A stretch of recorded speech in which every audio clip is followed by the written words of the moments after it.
మీరా ఒక చిన్న ఎముల్లో ఉండేది. ఆమె ఇల్లు చిన్నది, కాని ఆమె మనసు మాత్రం పెద్దది. ఆమె తన తల్మితో ఉండేది. లక్ష్మి మీరాను పోషించడానికి చాలా కష్టపడేది. మీరా తన తల్లిని చాలా ప్రేమించేది. ప్రతిరోజు మీరా తెల్లవారుజామునే లేచేది. తన తల్లికి ఇంటి పనుల్లో సహాయం చేసేది. బావి నుండి నీళ్లు తెచ్చేవారు. వాళ్ళ చిన్న ఇంటిని శుభ్రం చేసుకునేవారు. మీరా ఎప్పుడూ నవ్వుతూ ఉండేది. చిన్న చిన్న విషయాల్లోనే అందాన్ని వెతుక్కునేది. ఇంటి పనులు పూర్తి చేసుకున్న తర్వాత మీరా ఆరి పాఠశాలకు వెళ్లేది. చదువుకోవడం ఆమెకు చాలా ఇష్టం. ఆమె చాలా తెలివైన విద్యాకర్ణి. అంతకన్నా ముఖ్యంగా ఆమె చాలా మంచి స్నేహితురావు. మీరా తుబుల్లో ప్రతి ఒక్కరిని తన కుటుంబంగా భావించేది. ఎప్పుడూ అందరికీ సహాయం చేయాలనే ఉండేది. స్నేహితులకు చదువులో సహాయం చేసేది.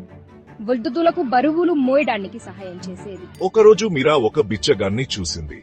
అతను ఆకలితో అలసిపోయి ఉన్నాడు. మీరాకు అతన్ని చూసి బాధేసింది.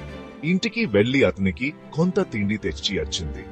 బిచ్చగాడు చాలా కథచెక్కతో కరుణతో మీరాను దీవించాడు. మరొక రోజు మీరా ఒక ముసమ్మ నిండా బిందెతో నడుస్తున్నట్టు చూసింది. ఆమెకు బిందె చాలా బరువుగా ఉంది. మీరా పరిగెత్తుకుంటూ వెళ్లి ఆమెకు సహాయం చేసింది. ఆ బిందెను ఆ ముసమ్మ ఇంటికి తీసుకెళ్లింది. ఆ ముసమ్మ చాలా సంతోషించింది. మీరా కన్య వాళ్ళకి పాయి ఇచ్చింది. మీరద అందరి మనసులను తాకింది. ఆమె ఉల్లాసమైన స్వభావాన్ని అందరూ ఇష్టపడ్డారు. ఆమె దగ్గర తక్కువ ఉన్నా ఉన్నంత నవ్వుతో పంచుకునేది. ఒకరోజు బాల్లో పెద్ద తుఫాను వచ్చింది. భారీ వర్షం కురిసింది. గాలి బలంగా వీచింది. మీరా ఆమె తల్లి ఇంట్లో భయంతో కూర్చున్నారు.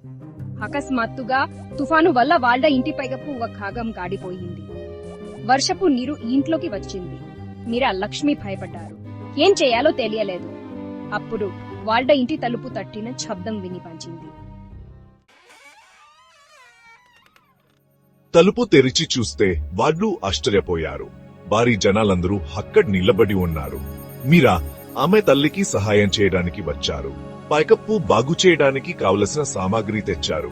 భారీ జనాందరూ కలిసి పనిచేశారు. పైకప్పు బాగు చేసి ఇంటిని శుభ్రం చేశారు.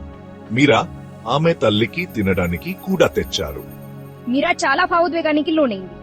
తాను చేసిన సహాయం తనకే తిరిగి వచ్చిందని గ్రహించింది.